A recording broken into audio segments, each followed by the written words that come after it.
Hola y bienvenido. Hello and welcome. I'm the Zorro ZBrush, Joe Solo, and today we're going over part 2 of breaking down a character concept. We're going to do some perspective and planar analysis of the concept that was provided to us. Let's go ahead and jump right into it. We got our Pikachu hat on, and I think that means we're going to go ahead and go through this video and talk about how I got this concept all broken down the way it is right here. So let's start with some really basic stuff here. I'm gonna write up a key real quick. We got our vanishing points, punta de fuego, our horizon line, which I've drawn across,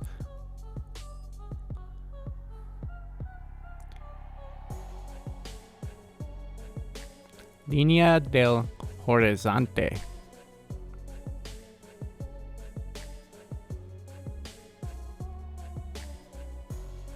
I just labeled the vanishing points, that's the horizon line.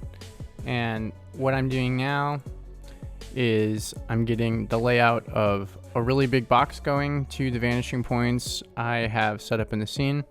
And I'm going to make 3 smaller boxes within this larger box.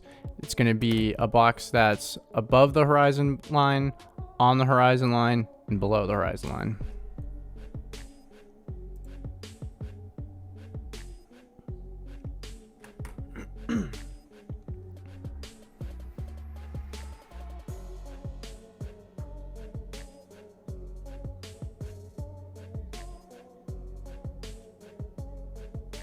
Make sure you, again, label your layers.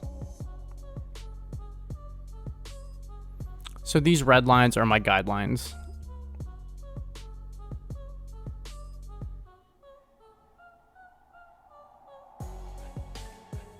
I'll highlight the boxes in black.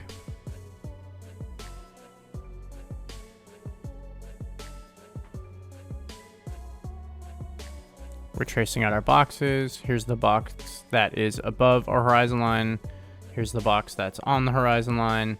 And here's the box that is below the horizon line.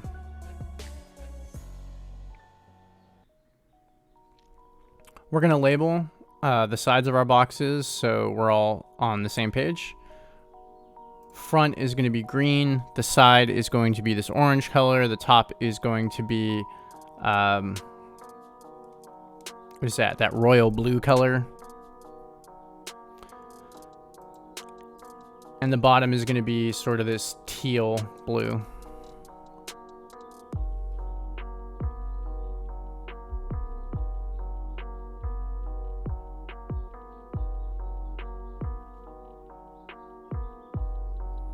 Finish labeling all these for everybody.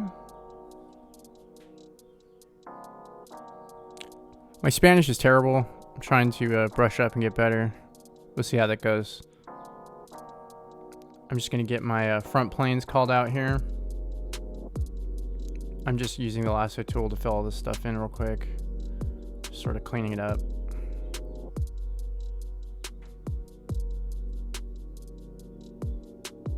Side plane. Lasso tool to clean it up.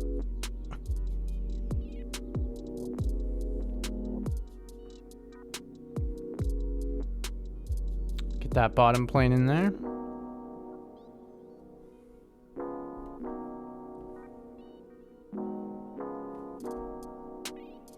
And let's get that top plane in there.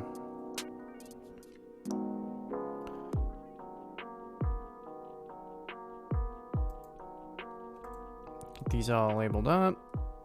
Front, side, bottom, top. Now, why is this important?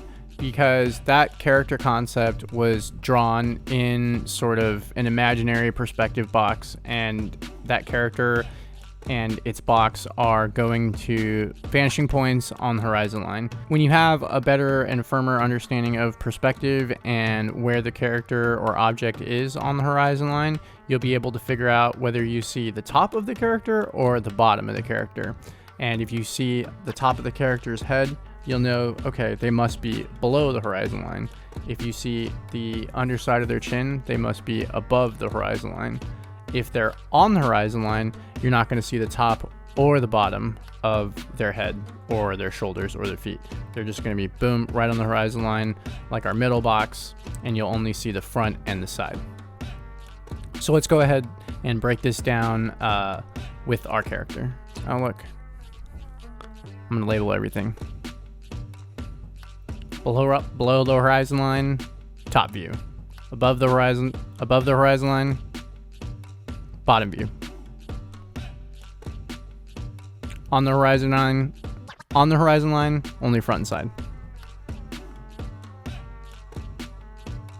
You don't see the top and you don't see the bottom.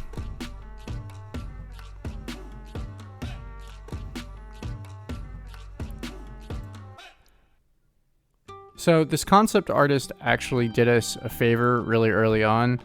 They made their shadow basically just the box. They just used the perspective of the box on the floor. We can see the top of the character's head.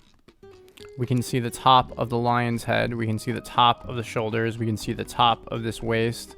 So that means that our character must be below the horizon line. I'm using the perspective that this artist has already laid down, and I'm just building on top of it. So I'm going to use these red lines as guidelines to build my box, and then I'm going to use black to show the final box itself.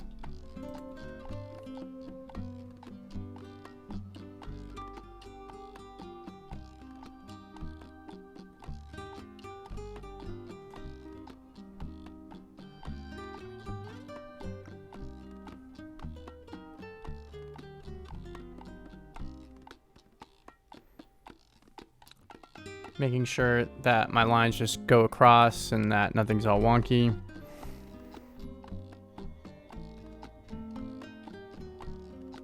You may want to check out Scott Robertson's book, How to Draw, for a more in-depth look on perspective, how to find vanishing points. I could make a video on those subjects in the future. I'm trying to make a video that is a little bit more applicable to you maybe right now, just dealing with a piece of concept art. So I'm getting the box in there. And you can see the character fits right inside that box. We can see the top of the box. That means we're below the horizon line. And that lines up with a lot of the things we're seeing in the concept. So now I'm just going to call out the sides that we see. The front, the top, and the side. We don't see the bottom.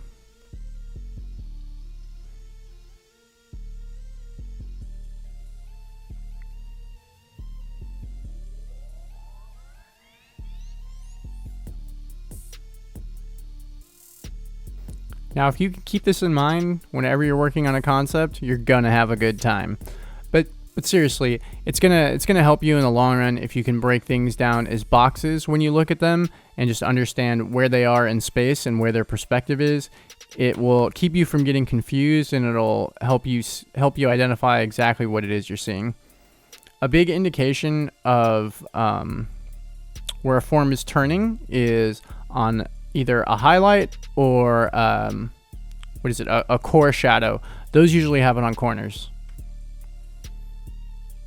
So you can see I'm sort of breaking out how this object is moving in space, in perspective. It's coming sort of at us. Oops. It's coming at us, right? And then it's making a turn, and it's coming back at us, and then it's making another turn. There's a stepping to it, and it's very 3D. This corner, if you look at the concept, is a little bit rounded. I'm trying to give you an indication here to take that into account while keeping it fairly planar. So again, using the highlights as a guide, I'm identifying some corners, and I'm identifying the top, the front, and the side plane. You can see with the arrows that I'm drawing which direction the planes are going and where the planar direction changes. This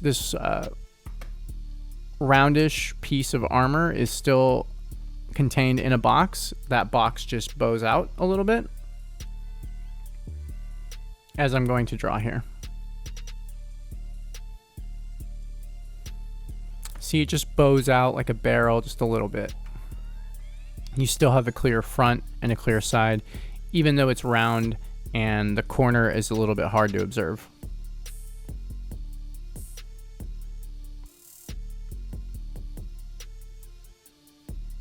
We're going to go ahead and just call those planes out. Front, side. Front, side. Now we're going to identify the top of our shoulder pad.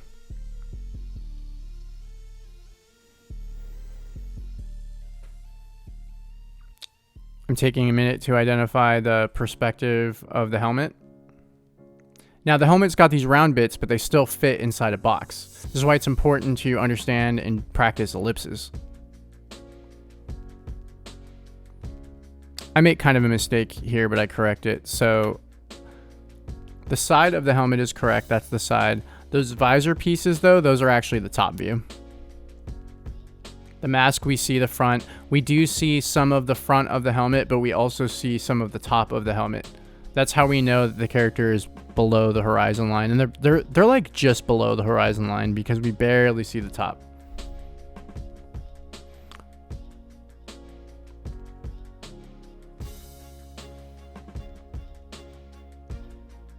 The waist armor is kind of like it's a box. It's sort of like a bell. Still has corners. Still has a clear front and a clear side view.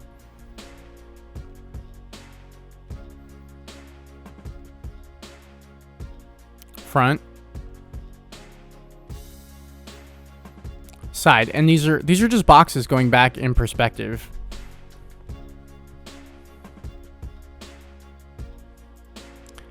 Now that we've started breaking down these planes, you may start to get a sense that, hey, this concept that has all of these things going on and might have seemed a little scary to 3D model, it's not so scary anymore, right? These are just boxes turning in space with vanishing points going to horizon line.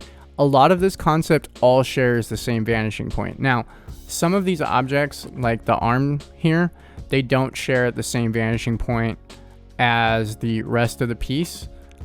That's okay. We can still see clearly where the corners are. I'm identifying where the form turns. Part of this is informed by understanding the planes of the body.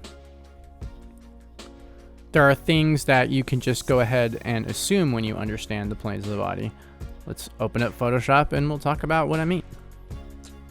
All right, let's talk about the planes of the arm real quick. I know that the planes of the arm are as follows, and that's how I'm able to make some assumptions about the turn of the arm in the piece of reference.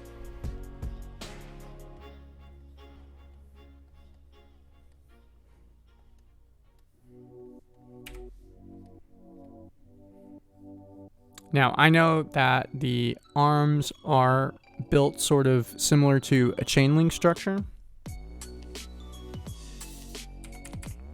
The bicep going in this direction.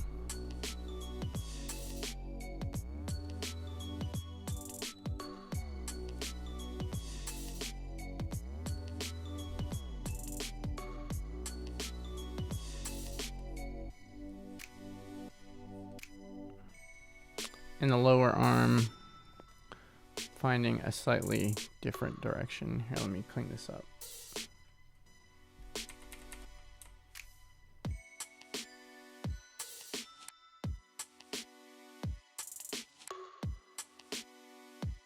So the planes of the arm are always the same.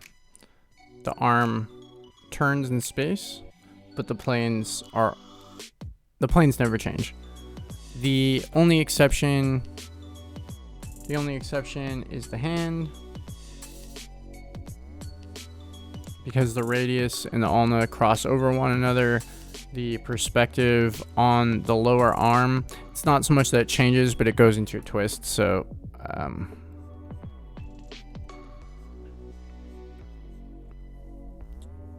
this is the inner palm.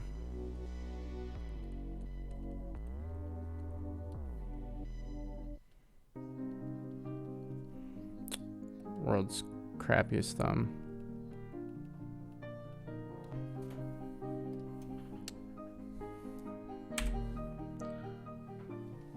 Let's go ahead and identify the planes of the arm.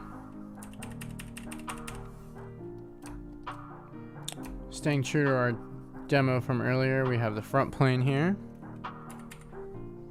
Another front plane here.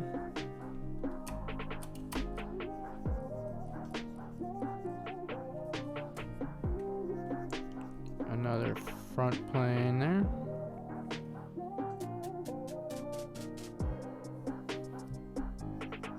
We have a side plane.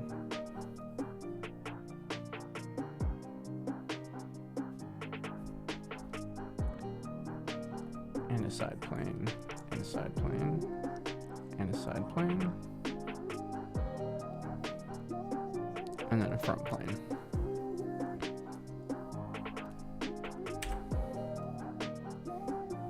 This setup doesn't change no matter what view you're in, so go ahead and we'll draw the front view of the arm, which if you're doing it out of box is going to look something like this.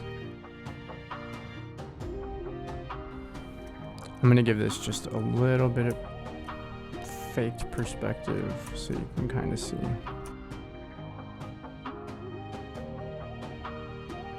So we have the front.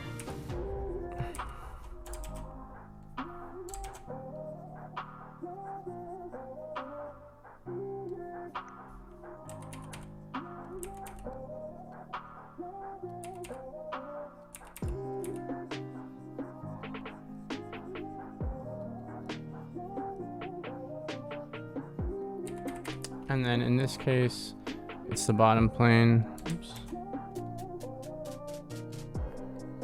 We have a bottom plane there. And then we have side planes here.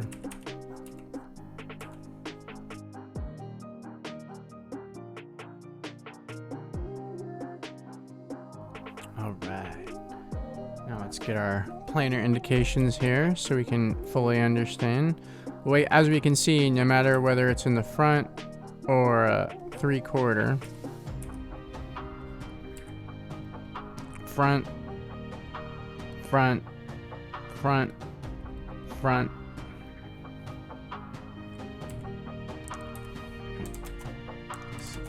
side, side, side, side.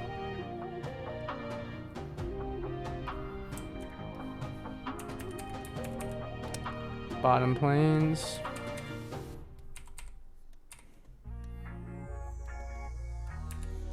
These are just boxes rotating in space. If you can just memorize where the boxes turn, as opposed to trying to just always remember where the bones are, it's going to be much easier for you to place these objects in space and have an understanding what they're supposed to look like without using a lot of reference. Now, this doesn't take the place of reference. This helps you enhance reference or to help you sort of build things from imagination. As an artist, while you do want to work from reference, you also want to be able to build things and build poses and anatomy from your imagination. You need to be able to use your imagination. You need to be able to use it as much as possible. That's where all the great ideas are. So you can kind of see the planar direction. Going this way.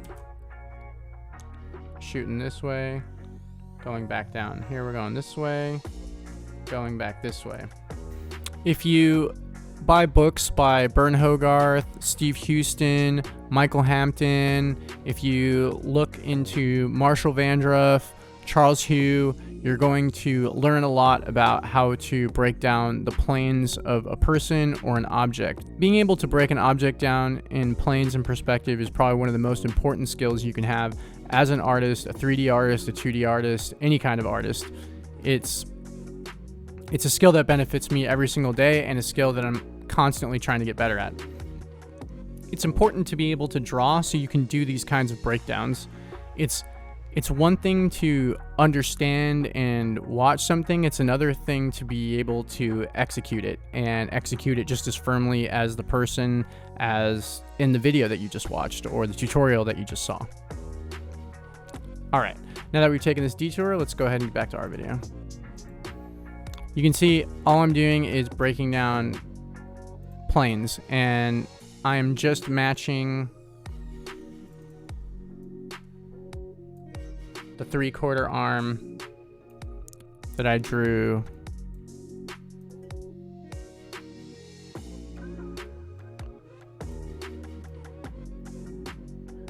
You can see that I'm just matching the 3/4 arm that I drew previously. And I know that this bicep area, that's the front. And the side of the bicep, it's right there. Because the bicep is just sort of like this thin rectangular box. So I know that that is true for every single human being on the planet. And I can see that coming through very much in the artist's work here. So all I'm doing is sort of enhancing and showing you what you should study and what I study / what I already know.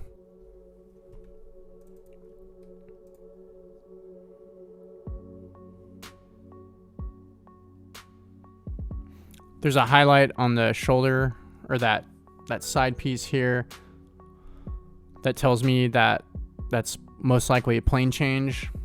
I might have made that piece of arm armor a bit too thick, but it's okay. I think it helps illustrate the point.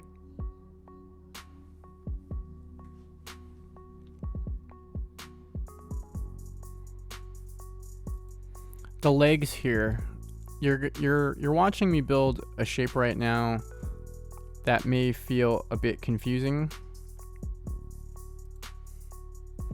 Your anatomy really is all the anatomy that you see when you see a person walking around with their muscles, skin, and everything. All of that is sitting on top of bones, and your bones are informing so much of what you see. And once you start understanding that, you'll start seeing people walk around and all you'll see is just, quote, bags of bones. It's pretty interesting. So the way that I've called out the leg armor here, which is what the artist is doing, is I'm just enhancing the artist is just enhancing the planes of the shin bone as they are already, and the armor is just reflecting how the shin bone is built. You can see it's sort of like this pyramid shape. I've identified the top of the foot, the side of the foot, the front. And we're just going to spend a minute here and break down this lion's head. You can see that even on sort of relief pieces, there's a sense of perspective in 3D and depth. A concept artist worth their salt has perspective that is just as good as this concept here that we can break down and clearly see where it is. This concept is fantastic. This artist did an amazing job. I put a link to their portfolio in the description.